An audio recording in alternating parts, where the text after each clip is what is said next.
parte protagónica precisamente de este documental. Voy a empezar a mi derecha presentando a Pamela Alfaro, parte de la producción, del equipo de trabajo que duró alrededor de 2 años en recopilar toda esta información. Pamela, bienvenida y buenos días. Muchísimas gracias por la invitación, Andrea.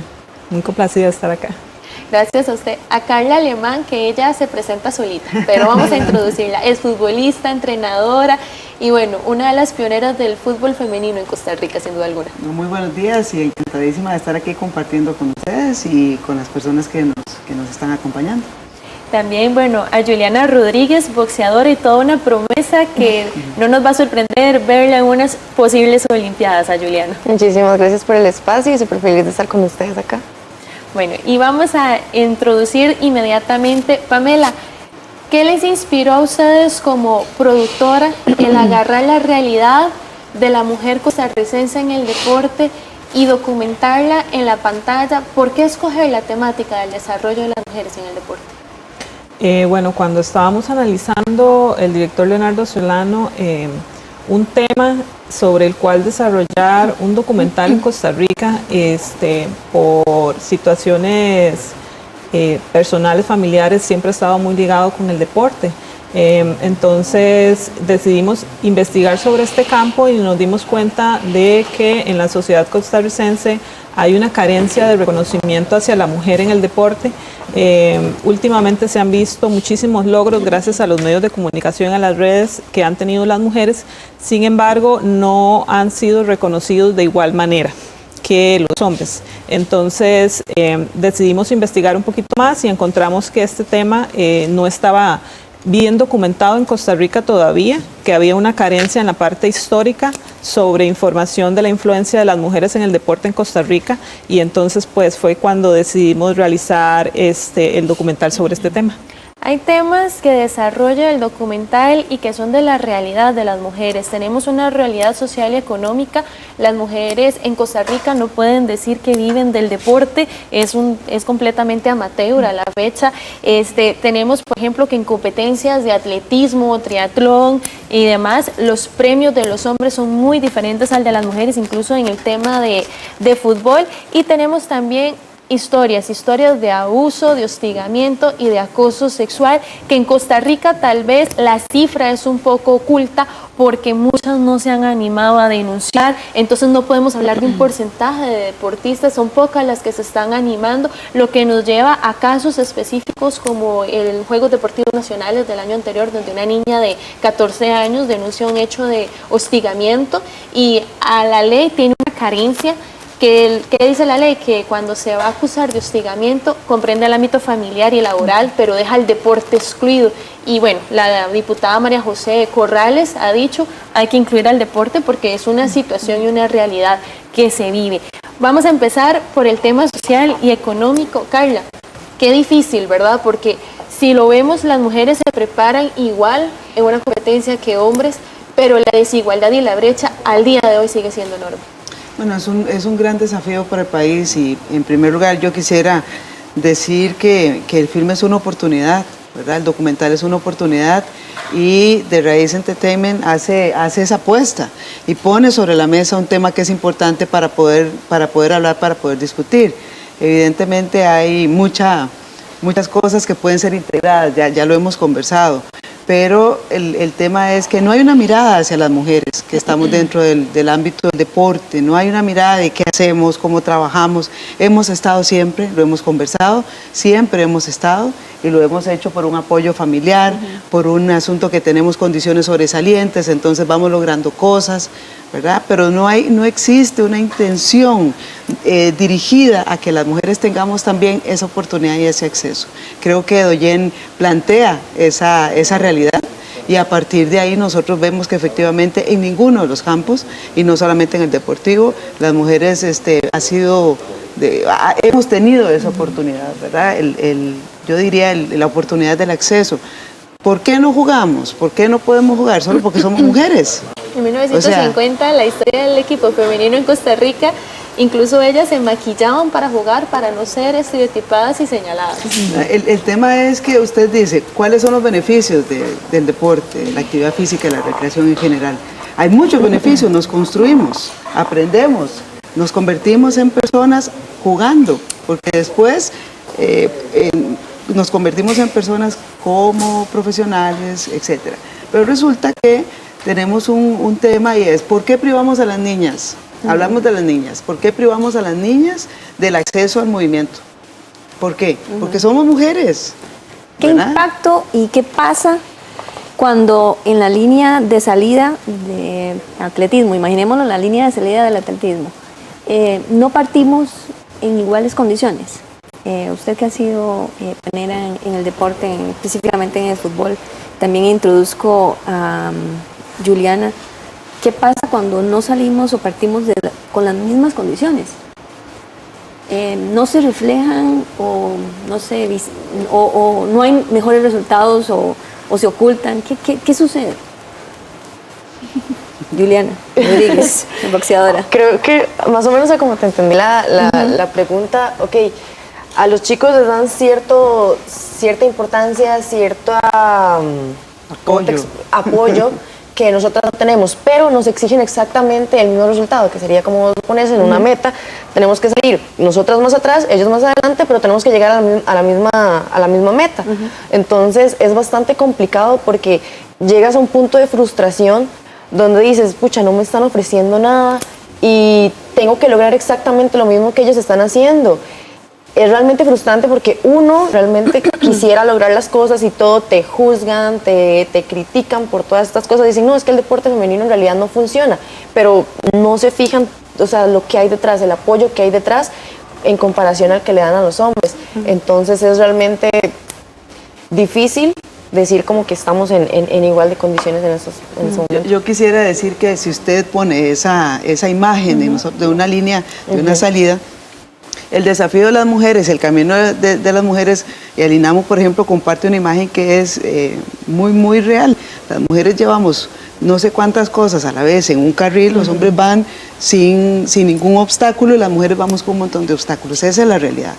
No tenemos condiciones, no tenemos igualdad de oportunidad.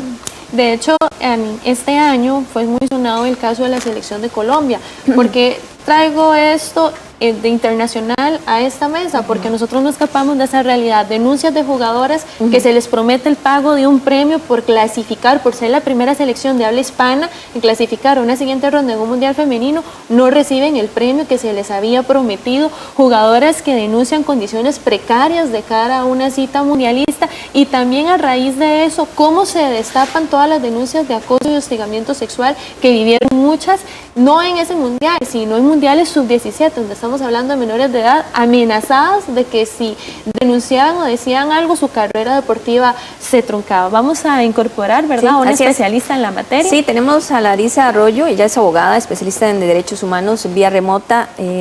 Larisa, buenos días, bienvenida a esta mesa de discusión. Hablábamos, bueno, no partimos con las mismas condiciones, y bueno, lo que impacta eso a la mujer costarricense y a la mujer en el deporte. Buenos días.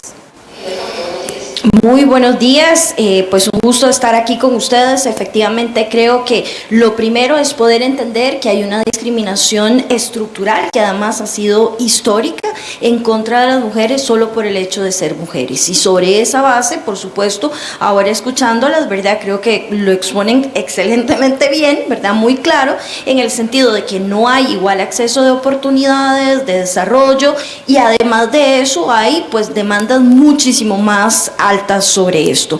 Y por otro lado tenemos el tema de violencia, ¿verdad?, violencia sexual, que además no es inusual en ningún espacio, ¿verdad? Tenemos acoso callejero, tenemos acoso laboral, pero también tenemos, por ejemplo, acoso, hostigamiento en los deportes. Y vemos, pues con muchísimo pesar, que esta violencia sexual no está dirigida únicamente a mujeres adultas, sino por supuesto también incluso a mujeres menores de edad.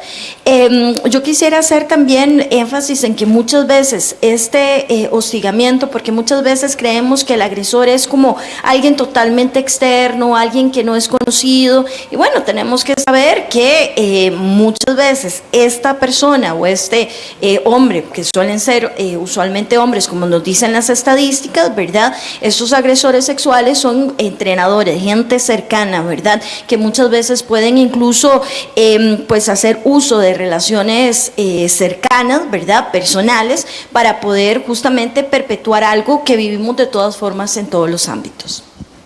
Así es. De hecho, en Costa Rica el Hospital de Niños se ha alarmado porque la mayoría de casos de cuando llegan niños con agresión, la agresión sexual supera la agresión física. Estamos hablando que de cada 80 niños que llegan con síntomas de agresión, estamos hablando que alrededor de 45, casi pegando los 50, están llegando con casos de abuso sexual. Hablamos también de que el año pasado, y traigo este tema de nuevo a la mesa, una niña denuncia un hostigamiento sexual y no hay una ley o una normativa que la respalde. Ella pedía, voy a explicar el contexto, ella es del Comité Cantonal de Desamparados, de la disciplina de Taekwondo, estaba haciendo fila para la cena que tienen las delegaciones y demás, un grupo de niños atrás jugando a hombres, toca su glúteo y ella se molesta y cuando los vuelve a ver se ríen, se hace la denuncia y el ICODER no puede proceder porque hay un vacío, no hay una normativa que diga, bueno, hay que expulsar a los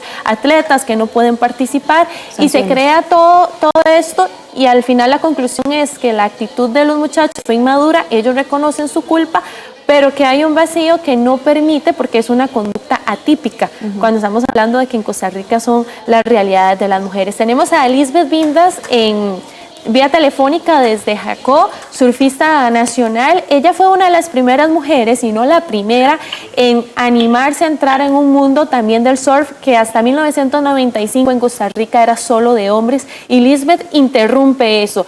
Ha tenido sus historias, ha tenido sus vivencias, así que Lisbeth, te damos la bienvenida y por favor, si nos comenta y nos cuenta un poco acerca de cómo ha sido este andar entre las olas, el ser mujer y las condiciones que usted ha encontrado y qué podemos esperar de cara al futuro también. Hola, buenos días. Sí, aquí estoy poniendo atención porque en medio de todo estoy alistando al niño para ir a la escuela, pero vieras que escuchando lo que comentan, pues sin duda hay cosas hasta inclusive aterradoras de lo que se vive en las mujeres, pero en el caso mío pues también fui una de las líderes pioneras en el surf y no había duda que nos tocaba vivir este tipo de situaciones. Por ejemplo, ¿qué le puedo dar ejemplo? Un mar gigante de 3, 4 metros de altura, con las mismas corrientes, las mismas condiciones, que nos tocaba enfrentar igual que los hombres, y a ellos les daban, por ejemplo, un premio de $20,000 y a nosotros, si teníamos suerte, nos daban 100. Entonces, económicamente, inclusive, los premios tienen un gran abismo y eso ha causado también que en muchas ocasiones las mujeres hasta se decepcionen de tener los mismos tipos de esfuerzos, dedicación, disciplina, para después ver un resultado así. En el caso del surfing se ha estado empezando a cambiar un poquito en la parte económica, ejemplo, para no ver tanta diferencia, pero sin duda estamos muy lejos todavía de poder alcanzar una meta como esa, ¿verdad? Ya que se habla todo un poquito también en esa parte. Pero bueno, yo creo que es cuestión de seguir tocando puertas, esforzándonos y trabajando en equipo, y las mujeres para poder ir logrando poquito a poco cerrar brechas ahí para ayudarnos unas a las otras. Gracias, Lisbeth. Yo siempre consulto en ese tipo de temas a las panelistas o panelistas por dónde pasa el cambio. Si por los centros educativos, si por las familias, la educación, bueno, si las familias no responden, los centros educativos, las mismas atletas, los medios de comunicación, tenemos enorme responsabilidad en eso. ¿Por dónde pasa ese cambio? De visualizarnos, de que nos dejen de decir marimachas o cualquier otro adjetivo, calificarnos, y que se nos dé el reconocimiento y también la igualdad de condiciones. Tal vez Pamela, desde su punto de vista de la investigación, si pudieron también adentrarse en eso, y quisiera un criterio también de todas las que están acá y también de Larisa. Bueno, Cuando nosotros comenzamos con esto, realmente, al menos en la parte sexual, sí que quisimos tocar todas las aristas, ¿verdad? La parte social, la parte familiar, la parte cultural, ¿verdad? Realmente para nosotros, por ejemplo, en la parte del abuso sexual ya propiamente, fue pues como una sorpresa saber que existía tanto en el gremio, porque no es algo como que fuera expuesto o que fuera muy conocido. Yo creo que aquí con este documental venimos a poner el tema más en claro sobre la palestra, ¿no? En cuanto a la educación, yo siento que está muy arraigado. La sociedad costarricense es una sociedad machista, históricamente reconocida, entonces el cambio tiene que comenzar por cada uno de nosotros. Está muy arraigado en la sociedad costarricense, entonces yo siento que es una parte de voluntad de colaboración en tanto a la educación, en tanto a la educación propia dentro de los núcleos familiares, en tanto a la educación ya en sí de la sociedad. Por ejemplo, hace poco compartían una imagen, no recuerdo si fue Mónica o Ingrid Morales, de un festival de básquet, una competencia de básquet que había en un colegio cercano acá, y eso estamos hablando de ahorita, ¿verdad? Hace como unos 2 meses más o menos, tal vez menos, en donde había competencia de básquet de equipos de hombres y de mujeres, y resulta que el equipo de mujeres ganaba, el premio era la mitad del premio de los hombres. Entonces, y eso lo veían normal en un colegio, en un centro educativo. Pero pagaban la misma inscripción, ¿verdad? Ah, sí, sí, la inscripción era la misma para hombres y para mujeres, pero el premio para las mujeres era la mitad que el premio para los hombres. Esto lo veían normal en un centro educativo. Entonces, yo siento que el cambio tiene que venir por ahí, que las autoridades, que son las encargadas de marcar las pautas, al menos de los cambios sociales en los centros educativos y los cambios de mentalidad de los estudiantes, tienen que ver estas cosas y ponerlas a la luz pública. Entonces, hasta que esto no se vea como algo normalizado, este tipo de comportamientos y de reconocimientos no se vean como algo normalizado en la sociedad costarricense, y empezando también por los centros educativos, que es súper importante, porque en los centros educativos desde la niñez es donde nosotros recibimos la mayor información sobre cómo conducirnos socialmente.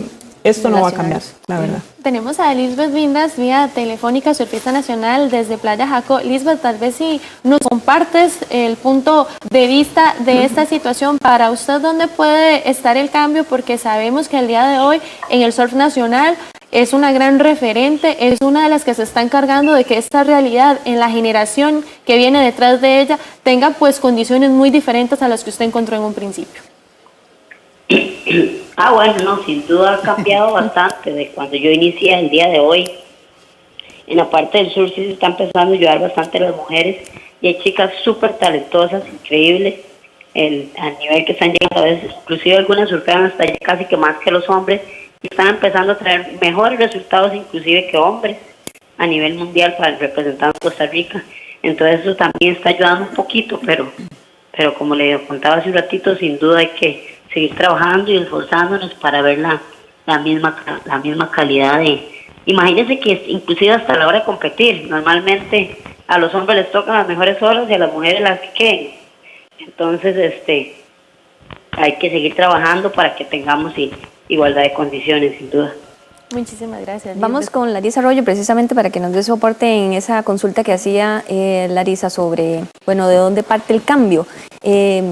A nivel de políticas, bueno, eso que mencionaba Andrea al inicio, que la ley no permite un castigo, no permitía un castigo por parte del ICODER, ¿tiene también injerencia en que esto no se pueda cambiar? Algo particularmente para las personas menor de edad, el Estado costarricense tiene la obligación de actuar. No solo, yo puedo entender que hay una falta de normativa sobre esto, pero algunas veces pasamos por la normalización de la violencia sexual, ¿verdad? Nos parece, por ejemplo, que el hostigamiento, y lo voy a poner un término, ¿verdad?, como común, que es echar el caballo, no es hostigamiento, por ejemplo.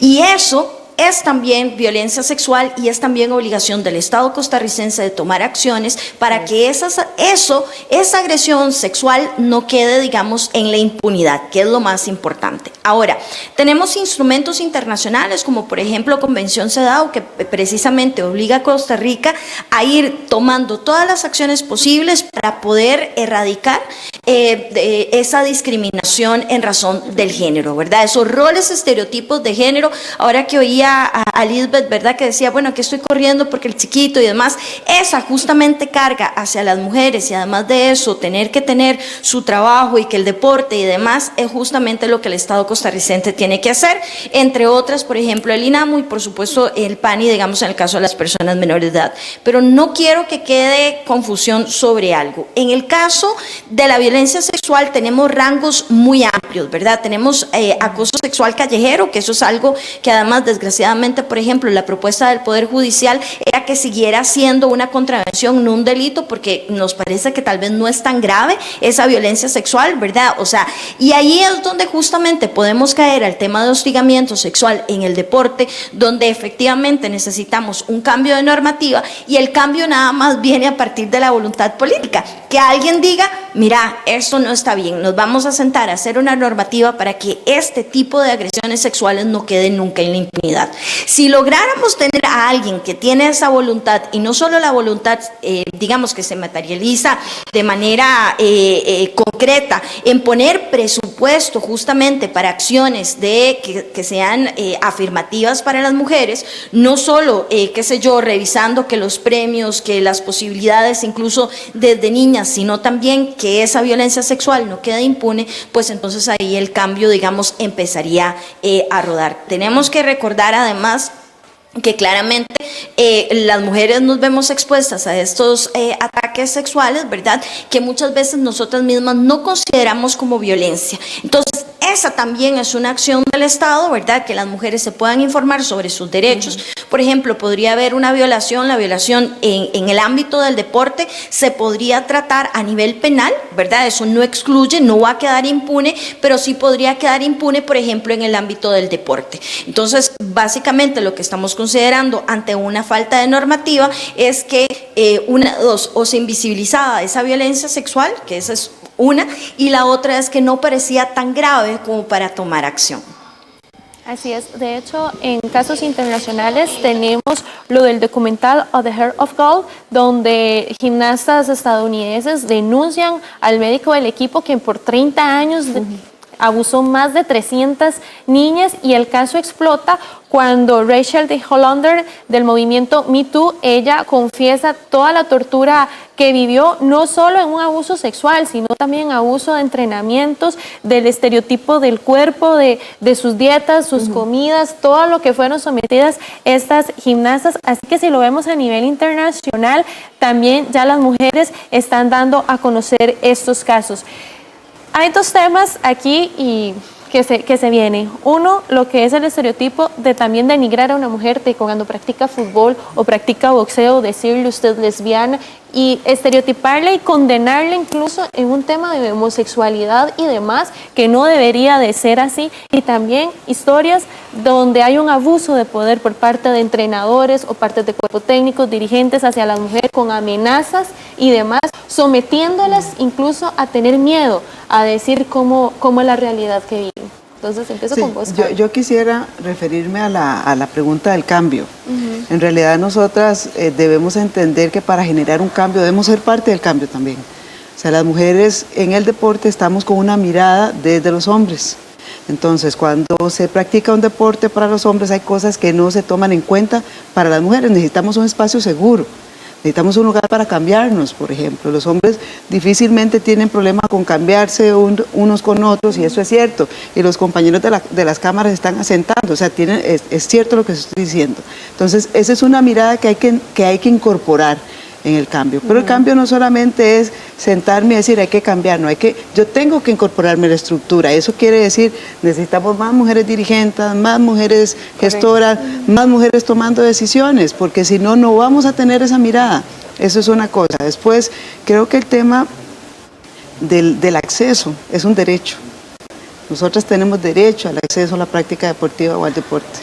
Y el deporte ha sido un tema solamente con un tinte, con una caracterización para y por los chicos y los hombres. Eso no quiere decir que nosotros no nos hemos metido ahí porque era... Yo le pregunto a Juliana, y lo digo yo por mi caso, lo hacemos porque nos gusta, porque es algo que nos edifica, ¿verdad? Entonces, ahí a mí me gustaría dejar eso claro también. Nosotras somos parte del cambio y nosotras tenemos que entender que hay una situación de discriminación, porque algunas personas dicen que no tenemos problemas. Algunas mujeres decimos y comentamos, no, yo nunca he sufrido discriminación.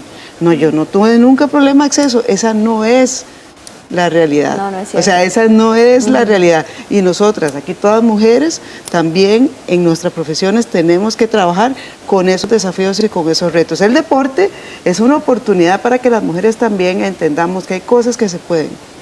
¿Quién iba a pensar que una Laura Mata, ¿verdad?, por ejemplo, lograra todas las cosas que lograron? Doña Bertilia Castro, que acaba de fallecer, fue nombrada hace 20 años por CONCACAF la futbolista más destacada de la región, y fue distinguida. Yo me acuerdo que todavía estaba jugando yo cuando ella llegó a hacer un saque de honor en mitad de campo. O sea, entonces, hay muchas historias. Entonces, formar parte de la estructura, entender que tenemos que cambiar esto y aceptar que tenemos que cambiar. Para poderlo cambiar tenemos que aceptar que hay algo que no está bien. Que hemos avanzado, sí, porque hay gente que critica y dice, ¿pero de qué se quejan? Si ya no estamos igual que antes. Sí, claro, es cierto, hemos tenido muchas cosas de avance, pero yo no, por lo menos, todavía no tengo seguridad para andar en la calle corriendo. Y les cuento rápidamente, hace menos de 5 años, 5:30 de la mañana, por ahí, voy corriendo y sale un cafetal un tipo y me toca. O sea, no estoy hablando de que pasó hace 40 años, hace 30 años, menos de 5 años. Y yo no soy una chiquilla de 20 años, ojalá, ¿verdad? Entonces, eso está pasando todavía, las mujeres no tenemos esa seguridad. Entonces, hay que entender que hay que atender esto. Creo que tenemos muchas cosas por mejorar. Un comentario también sobre eso que menciona Carla, insistir en que no es hacernos las víctimas, porque también está ese comentario, no solo de que, pero de qué se quejan, sí, ¿verdad? Pero también existe eso, o esa creencia que nos hacemos las víctimas, y tal vez Juliana puede aportar en esto. No es eso, o sea, es que queremos formar parte del cambio, formar parte de la historia, etcétera. Es que cada vez queremos crecer más, pero ellos lo ven como que ya esto es suficiente para ustedes, deben quedarse ahí, dejen de estar llorando, porque he escuchado esos comentarios. Yo he dicho, pues necesito ir a eventos más, necesito ir acá, pero confórmese con eso, le estamos dando esto, ¿qué más quiere? O sea, es increíble que te estén diciendo eso. Y yo siento también que en parte muchas de las atletas tienen la culpa de que nos estén juzgando de ese modo. ¿Por qué? Porque se han adaptado al estilo que nos están imponiendo.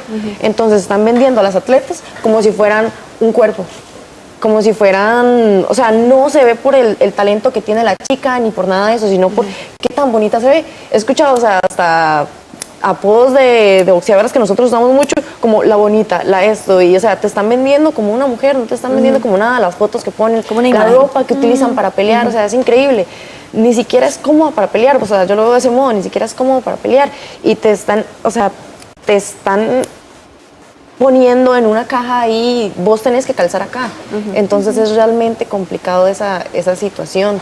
A mi parecer, creo que eso es un punto que hay como una balanza. Las chicas se están acoplando a eso y las que realmente queremos el cambio y vernos como un talento y no como una mujer. Juliana, aprovechando que tenemos el aporte de especialistas y demás, tal vez si usted quisiera compartir un poco lo que fue su experiencia, porque hoy estamos hablando de todo, pero Juliana fue una valiente que se animó a denunciar un tema y una vivencia de abuso sexual por parte de un entrenador. Y bueno, ella vivió momentos donde quizá quiso renunciar a su carrera y se vio atemorizada y amenazada. Y a través del documental Doyen, Juliana relata esa vivencia y también expone en qué parte del proceso va eso. Hasta donde tengo entendido, no se ha resuelto nada, no se ha ido a juicio. Y bueno, usted ha tomado la decisión de denunciar esto porque es una realidad que usted mismo investigó que se vive en muchas disciplinas. En Costa Rica no se escapa, lo leemos en Estados Unidos, lo leemos en otros países, pero somos parte de esa realidad y no podemos taparnos los ojos y decir no pasa o quieren victimizarse. No, sí está pasando y la idea es que deje de pasar cada vez más. Hay una denuncia. Sí, hay una denuncia exactamente, pero el problema es que el proceso se ha alargado demasiado. Entonces, yo siento que en un caso de estos, o sea, y con tantas pruebas, siento yo, hace tiempo debió haber tenido un final, un resultado, algo así, pero no, lo han alargado, lo han alargado, lo han alargado. O sea, yo siento que no debería ser de este modo. Y vamos al mismo tema, o sea, tal vez muchas chicas han tenido miedo a hablarlo y ese es el problema. Cuando yo decidí hacer la denuncia, yo lo hice no tanto por mí, sino porque yo sabía que habían chicas detrás de mí. Por supuesto. Entonces yo dije, o sea, es injusto que yo las deje pasar por esto. Y en ese lugar y en ese momento yo era una líder para todas las demás. Y que yo me quedara callada, ellas iban a hacer exactamente lo mismo. Entonces yo dije, no, o sea, tengo que hablar, yo sé lo que va a pasar, porque yo sabía, yo siempre soy de las personas que pone como todo en una balanza. Y yo dije, bueno, puede pasar esto y puede pasar esto. Pero yo decidí tomé la decisión, lo hice. Tuve tanto pro como contra, más contra que pro, por así decirlo. Hasta ahorita yo veo que las personas lo están tomando de otra manera, porque en ese momento yo fui la mentirosa, la que estaba... Exagerando. Exactamente, exagerando unas cosas que no era así y trataron de meter más cosas ahí y entonces el problema se fue como manchando mi carrera. Yo logré sacarla prácticamente que adelante sola y bueno, y con el apoyo también de mi familia y del entrenador que tenía en ese momento, porque tanto comités como federación prácticamente que me estaban descartando totalmente. Y ese es el momento en el que yo aún he tenido problemas por esta situación que pasó hace 3 años. Denuncia de acoso, abuso, hostigamiento. De abuso sexual. O sea, y no es algo que yo dijera, no, fui solo yo. Se puede decir, sí, tal vez podemos darle la ligera duda, pero hay muchas chicas que denunciaron a la misma persona. ¿Esa persona está todavía ejerciendo? No. ¿Está separada del cargo? Ajá, exactamente. Lo que la federación hizo fue como sancionarlo. Esa fue toda la cuestión que se le hizo, o sea, no se le dijo nada. Y yo dije, o sea, hay muchas chicas que hicieron denuncias. Y tal vez sí dirán, yo les incité, pero tienen denuncias y tienen pruebas. No es como que estás mintiendo, pero las personas siempre tratan como de poner a la víctima, a uno como el mentiroso y como el exagerado. El responsable. Exactamente, tratan de minimizar y ponerlo a uno en una esquinita de mentiroso. Entonces es bastante complicado estar en ese ámbito porque recibís, o sea, es un bombardeo totalmente horrible. Yo creo que, o sea, hasta el momento no sé cómo lo resistí porque sí fue bastante fuerte para mí, para mi carrera, pero logré salir a flote y tener todavía problemas de eso. Yo digo, o sea, ¿en qué está pensando la gente? Recibí críticas de mujeres también, por eso es a lo que yo me refiero, que hay 2 bandos de mujeres, o sea, y no se puede estar en esa situación. Tenemos vía telefónica, me indican los compañeros, Andrea Peralta, promotora de la igualdad de género en el deporte del Instituto Nacional de las Mujeres, INAMO. Andrea, buenos días. ¿Qué impotencia? Hola. Se nos discrimina, se nos califica y también cuando se denuncian casos como estos, tampoco hay la pronta respuesta. ¿Cómo impacta esto? ¿Cómo nos impacta a las mujeres que estamos relacionadas o no al deporte? Aló, buenos días. Sí, buenos días. Buenos días. ¿Me escuchaste la consulta, Andrea? Sí. Adelante. Escuché un poco extraño, pero estoy Adelante, escuchando adelante. bien. Primero que nada, he estado escuchando el programa, ¿verdad? Y creo que las aristas como más importantes que deberían ser involucradas en esta temática, ¿verdad?, de la mujer incursionando en el deporte han sido bastante cubiertas, creo que de una manera muy profesional. Entonces me queda nada más acotar algunos puntos que pudieran ser necesarios, lo cual no quiere decir que ya no hayan sido abordados, ¿verdad? Entonces, en este sentido, por ejemplo, respecto a la problemática de acoso, hostigamiento, abuso sexual en el deporte, claramente la falta de una normativa yo creo que es algo que sale constantemente, ¿verdad? Es una de las grandes problemáticas con las que en este momento tenemos que lidiar, ¿verdad? No quiere decir que la aprobación de una normativa implique de por sí una erradicación del problema, ¿verdad? Tal y como lo han comentado acá en el programa, ¿verdad? Esto se trata de un problema estructural, ¿verdad? Por ejemplo, desde lo que es la parte del Instituto Nacional de las Mujeres, consideramos que un concepto clave para erradicar cualquier forma de violencia, ¿verdad? De la mujer en el deporte, y vamos a entender también que cualquier forma de discriminación también es una forma de violencia, ¿verdad? Un concepto fundamental es el de corresponsabilidad social de los cuidados. ¿Esto qué quiere decir? Que mientras las mujeres, las niñas, las adolescentes sigan, ¿verdad?, considerándose las responsables de todos los cuidados en el sentido amplio del término, ¿verdad?, vamos a tener muy poco espacio, muy poca oportunidad. Quizás sería el último lugar para practicar deporte, recreación, actividad física, ¿verdad? Entonces, este tema, ¿verdad?, de corresponsabilidad social de los cuidados se convierte en un eje fundamental, que claramente no es una tarea que compete únicamente al Instituto Nacional de las Mujeres, ¿verdad?, sino que es un tema de manejo de gobierno, de estructuras sociales y demás. Así es. Sí. Perdón, en realidad la ley 7476 define ambientes como hostigamiento o acoso sexual, temas laborales o de docencia, y deja por fuera lo que es el deporte, y se estaba trabajando en un proyecto de ley para que las denuncias de acoso y hostigamiento, aparte de irse a los comités cantonales y CODER y el Comité Olímpico Nacional, también tuvieran una repercusión a nivel de ley. ¿Es ahí donde ustedes van a trabajar? Exactamente, precisamente ese es el gran vacío que nos encontramos, ¿verdad? Desde que existe una ley en el ámbito de la educación, de la docencia, en el ámbito laboral, nos damos cuenta, ¿verdad?, de la realidad, las denuncias y demás nos confirman día a día que la esfera deportiva debe tener también un espacio, ¿verdad?, porque cada uno de estos espacios tiene unas particularidades. Por ejemplo, una de las particularidades que creo yo en el ámbito deportivo, que por ahí lo mencionaron ustedes al principio, tiene que ver con el hecho de que al tener vos, por ejemplo, una relación con un entrenador de muchos años, que muchas veces empiezan desde muy niñas, se establece un vínculo de confianza, digamos, que acerca más a una esfera familiar, por decirlo así, ¿verdad?, en la parte vincular, se termina convirtiendo más en una transacción más familiar, ¿verdad?, a diferencia, por ejemplo, de lo que puede pasar en los entornos de docencia o en los entornos laborales, ¿verdad? Que no quiere decir que no sean importantes, por supuesto que lo son, pero tienen otras particularidades, ¿verdad? Además, como yo siempre he hecho hincapié, he sido defensora, ¿verdad?, las mujeres deportistas tienen más riesgos, ¿verdad?, de que su cuerpo, al ser su instrumento en ese momento de trabajo, de práctica, etcétera, también el cuerpo alrededor del deporte, el cuerpo de las mujeres tiene más riesgo de ser violentado, que las vestimentas, que se vean más hermosas, que me puedo dar el permiso de tocar ese cuerpo porque le estoy supuestamente enseñando algo, y yo considero, digamos, que esa persona profesional pues tiene razón, si me toca debe ser que es correcto, hasta que en un momento me empieza a incomodar, etcétera, ¿verdad? Entonces sí, yo creo que hay muchas particularidades que la normativa en el ámbito del deporte lo pide a gritos, ¿verdad?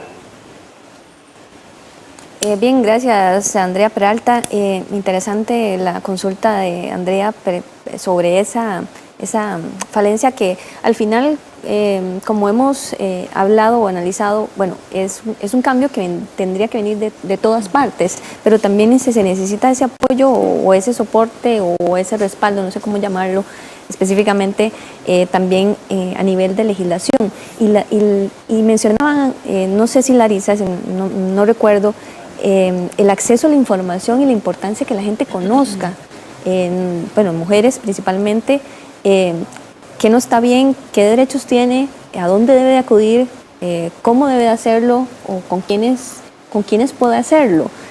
Me imagino que es parte también de lo que señala el documental o también la reflexión que hace el documental. Pamela Alfaro.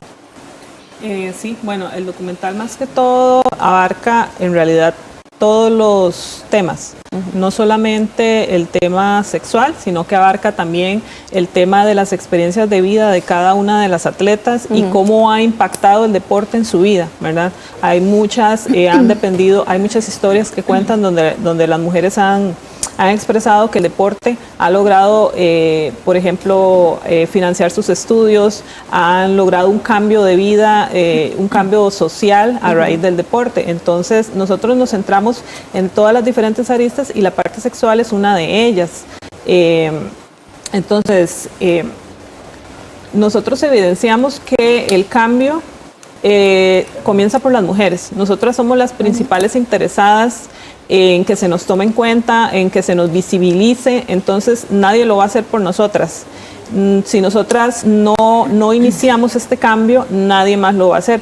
Por ejemplo, cuando la mujer pudo votar por primera vez, fue una mujer la que inició el proceso para que esto se lograra. Entonces ahora lo que falta también es parte de voluntad, que es cierto ya se está dando mucho, pero siento que hace falta un poquito, ¿no? Parte de voluntad también por parte de las mujeres de apoyar más, de las mujeres ser más sororarias con nosotras mismas y que si una compañera denuncia un caso de abuso sexual, ¿por qué vamos a dudar de ella? Tenemos que apoyarla, tenemos que cimentar esa confianza de nosotras las mujeres. Entonces yo siento que el cambio comienza por ahí. El documental habla sobre la condición de la mujer en la sociedad costarricense. Entonces yo siento que esta condición depende también de la misma mujer, porque nosotras mismas lo tenemos tan arraigado, el machismo, que nosotras mismas lo fomentamos sin darnos cuenta. Entonces el cambio tiene que comenzar por nosotras, por darnos cuenta que estas costumbres tienen que nacer desde nosotras las mujeres para hacerle ver a la sociedad costarricense, a todos los hombres, que nosotras también tenemos un lugar en la sociedad y que ese lugar pues merecemos que nos lo den y que lo queremos y que tiene que estar ahí. Entonces más que todo el documental lo que habla es sobre esto, sobre que la mujer es la pionera y la mujer es la que tiene que dar el paso para lograr un cambio en la sociedad. Bueno, Sí, tenemos a Larisa Arroyo, todavía abogada especialista en derechos humanos. Larisa, consultaba a Pamela el acceso a la información. Muchas mujeres me parece que en parte no denuncian, no se atreven, etcétera, por falta de información. En eso, ¿quién entra, digamos? ¿Quién debería, la mujer preocuparse por tener todos esos elementos a mano? ¿O quién más podría estar en ese acceso a la información? Bueno, ahí lo primero que yo quisiera aportar es que definitivamente quien está encargado es el INAMU, está la delegación de la mujer donde pueden recurrir, ¿verdad?, a hacer las consultas. No obstante, tenemos un problema muy grande y es que la delegación de la mujer puede atender, digamos, las consultas, además da asesoría jurídica y también por la parte psicológica, ¿verdad? El problema es que muchas veces no las pueden representar y eso es un problema legal, no es un problema de falta de voluntad del INAMU, sino es un problema legal. Yo quisiera personalmente agradecerle a Jimena, ¿verdad? Porque definitivamente una mujer que denuncia, no solo denuncia por ella, sino denuncia por todas las demás, ¿verdad? Tenemos que recordar que nuestra sociedad le otorga un menor valor a las mujeres y a las mujeres las sexualiza, ¿verdad? O las objetiviza, es decir, que de alguna manera lo que se busca es tener un control sobre el cuerpo y la vida de las mujeres, esto a nivel tanto sexual como reproductivo. Y ahora escuchando un poco lo que estaban diciendo, ¿verdad? Que los abusos no siempre son solo sexuales, sino también los entrenamientos, ¿verdad?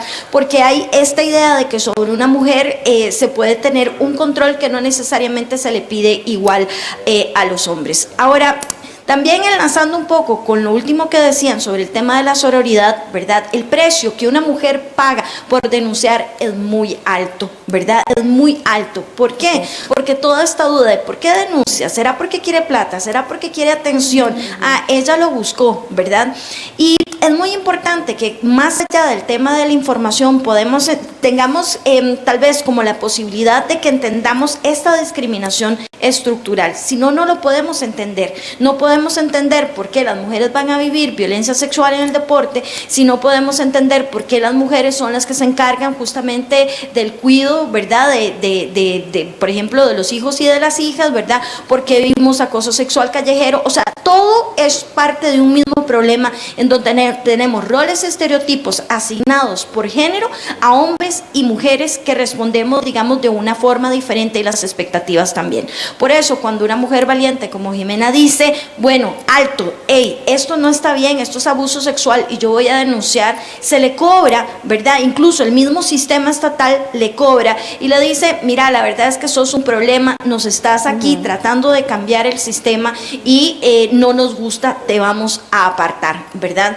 Y ahí lo que tendríamos que de alguna manera retomar, y ahora Andrea que está aquí, ¿verdad? Es el deber del Estado y por supuesto a través, por ejemplo, del INAMU, pero también, por ejemplo, de las otras instancias deportivas, de erradicar toda forma de violencia contra las mujeres. Y eso significa no solo violencia sexual, sino también justamente este otro tipo de violencia, por ejemplo, que podría ser un lenguaje sexista, ¿verdad? La especificidad también es algo necesario. Me gustaba mucho ahora que estaban comentando, ¿verdad? Que no es lo mismo que una mujer vaya a salir a correr a las 5:30 de la mañana, ¿verdad? Que salga un hombre. Un hombre puede salir como en una pantalonetita y tenis y nadie le va a decir, digamos, nada sexual, no va a sentir su vida en peligro.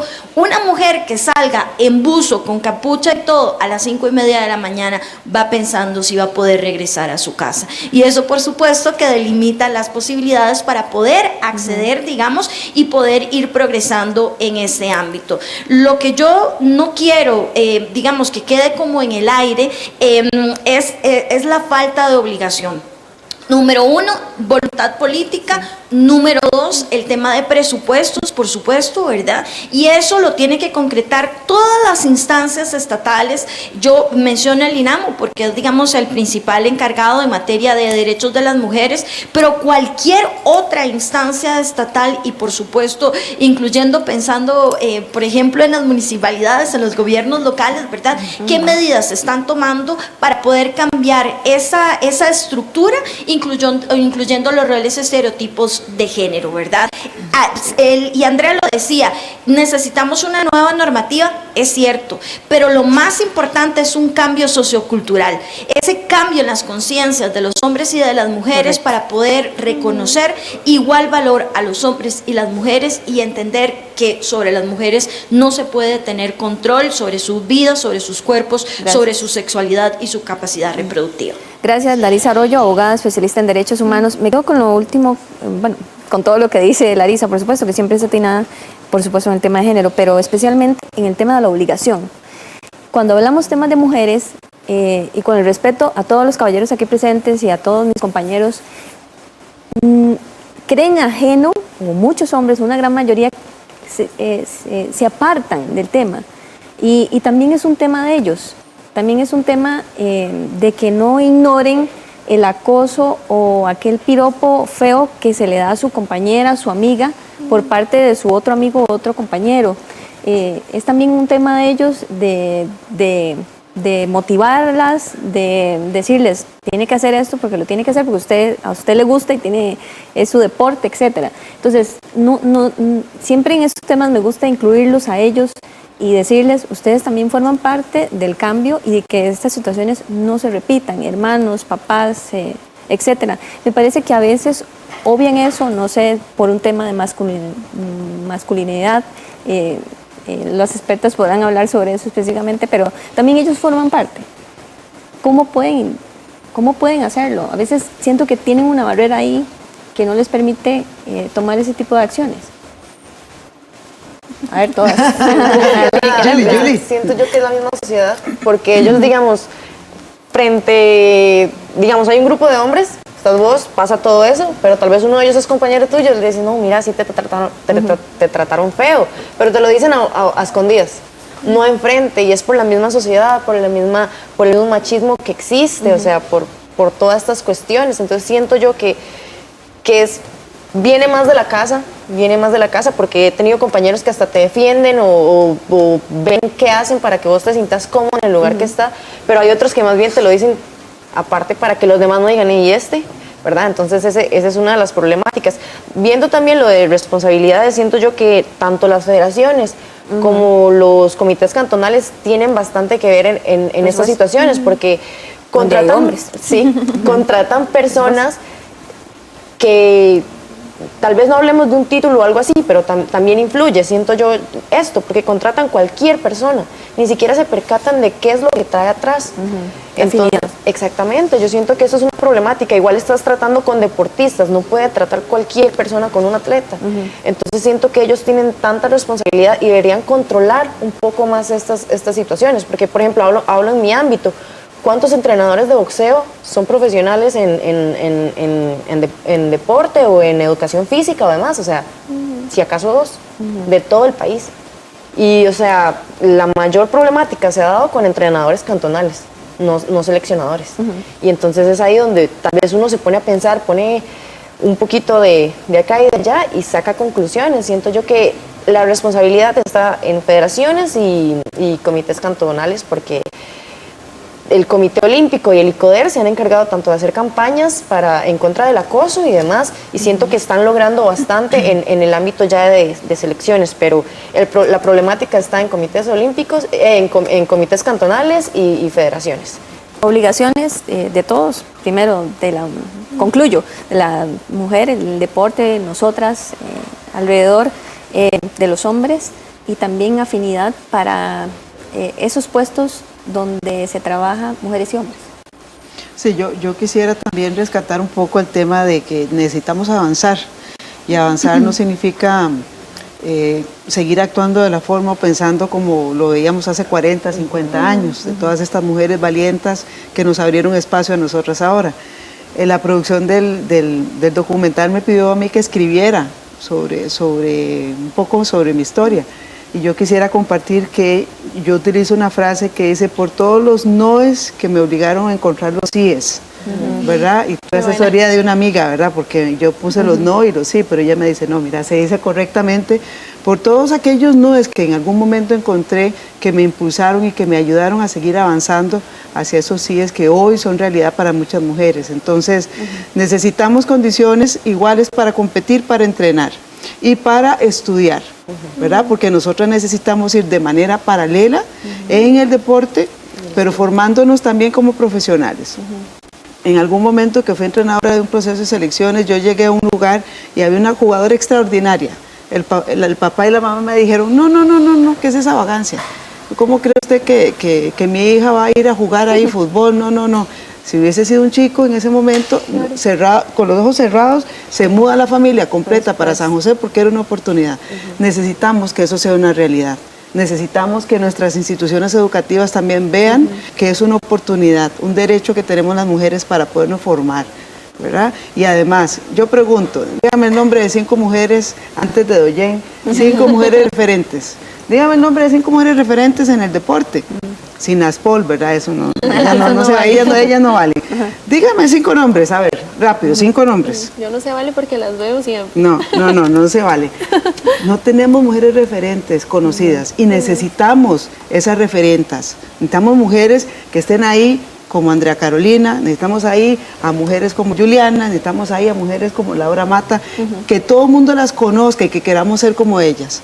Esto es un derecho que las mujeres también tenemos. No ha sucedido y necesitamos avanzar para allá. Se quedan,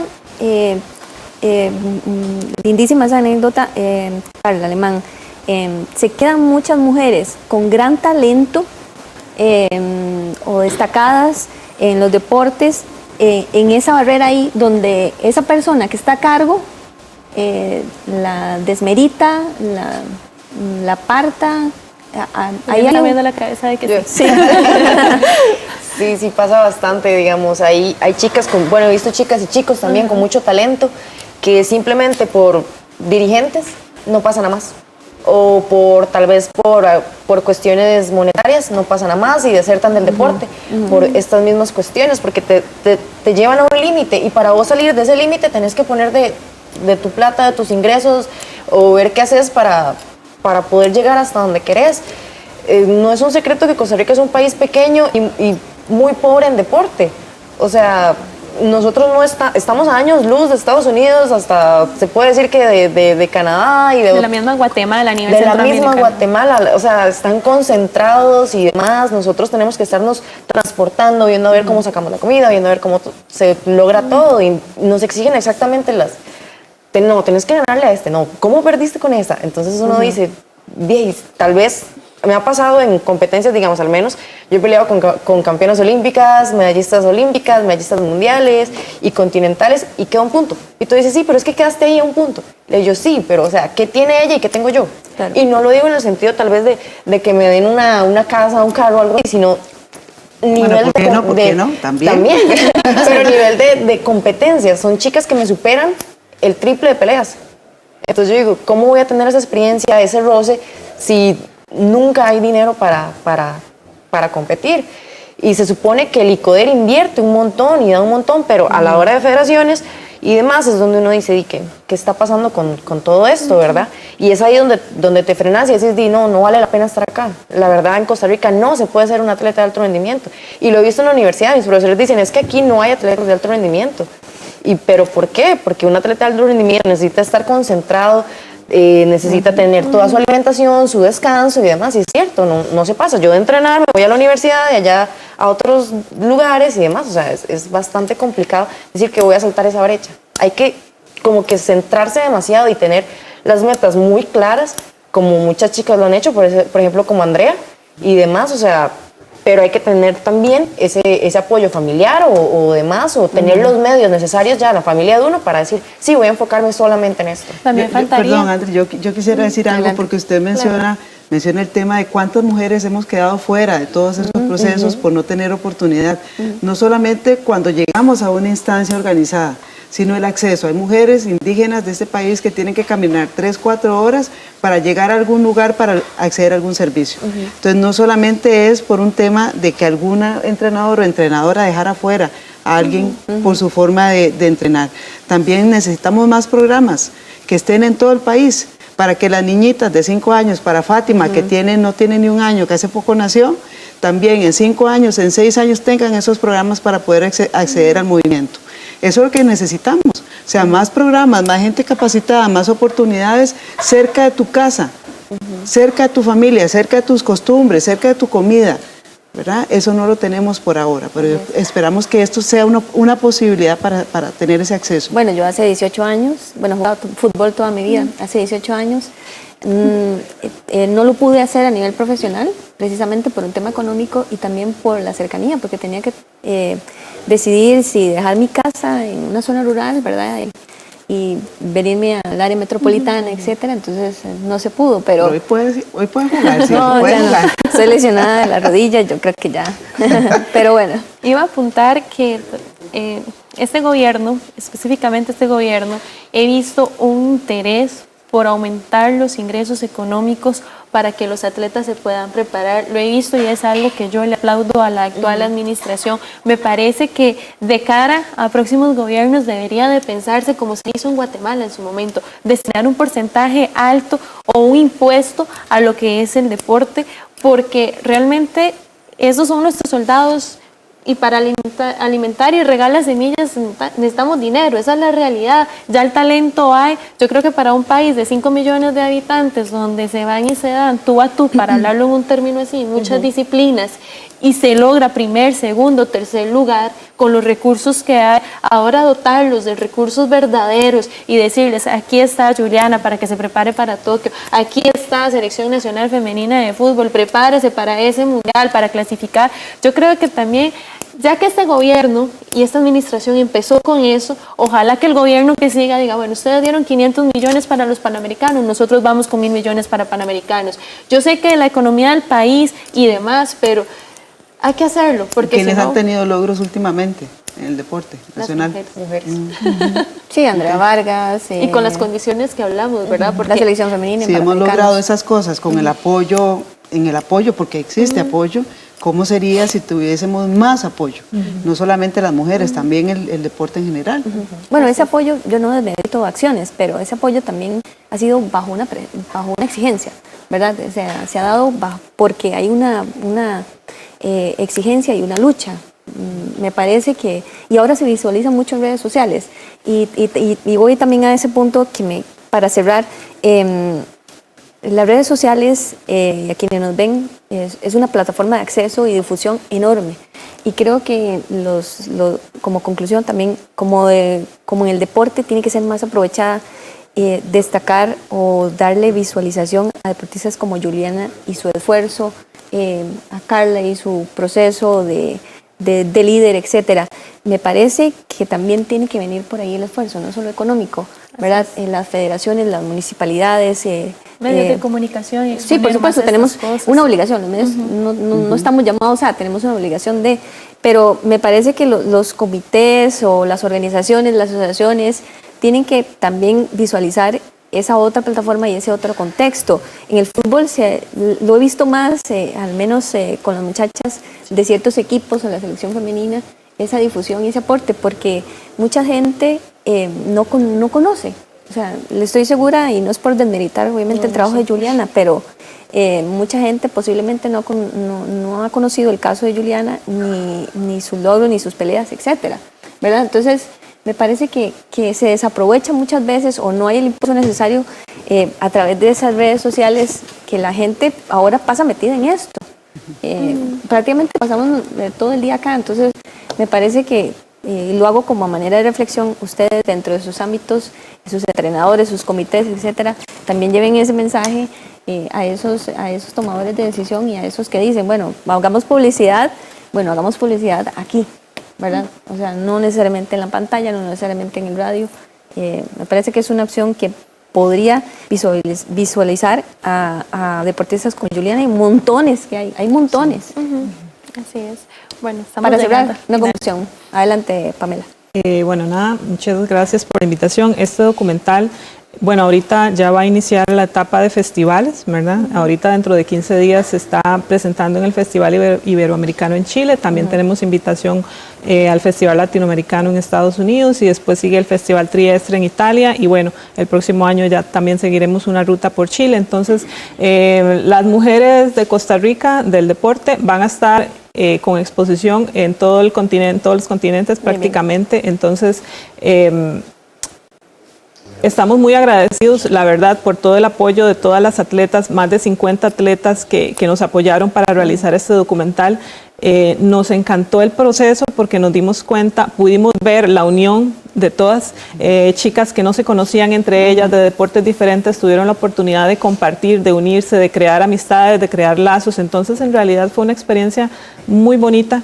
Este es un trabajo que apenas está comenzando. La idea con este documental es seguir su crecimiento para que se siga exponiendo, para que se pueda visualizar en todo el país y en el extranjero. Y bueno, es solamente un pequeño puntito, ¿verdad? Un pequeño puntapié para que todas las atletas de Costa Rica tengan voz y voto, y que la sociedad costarricense se den cuenta que están ahí, que tienen un lugar, que las vuelvan a ver. No se trata, como decía Gabriela Guillén en otro programa, no se trata solamente de darle un like en las redes, de me gusta, te apoyo, sino que vayan a los partidos, que se informen, que vayan, que apoyen, ¿no? Que den su granito de arena, que paguen la entrada para ir al estadio, porque solo así realmente las mujeres van a empezar a ser visibilizadas en la sociedad. Y nosotros con este documental, eso es lo que queremos. Muchas gracias. Muchas gracias, Pamela. Tenemos que irnos, ya nos cortan. Muchísimas gracias a Juliana Rodríguez, boxeadora, Carla Alemán, es jugadora, líder en el campo del fútbol, etcétera. También a la Lisa Arroyo, que nos acompañó hoy a remota, y a Andrea Peralta del INAM. Muchísimas gracias. Buenos días.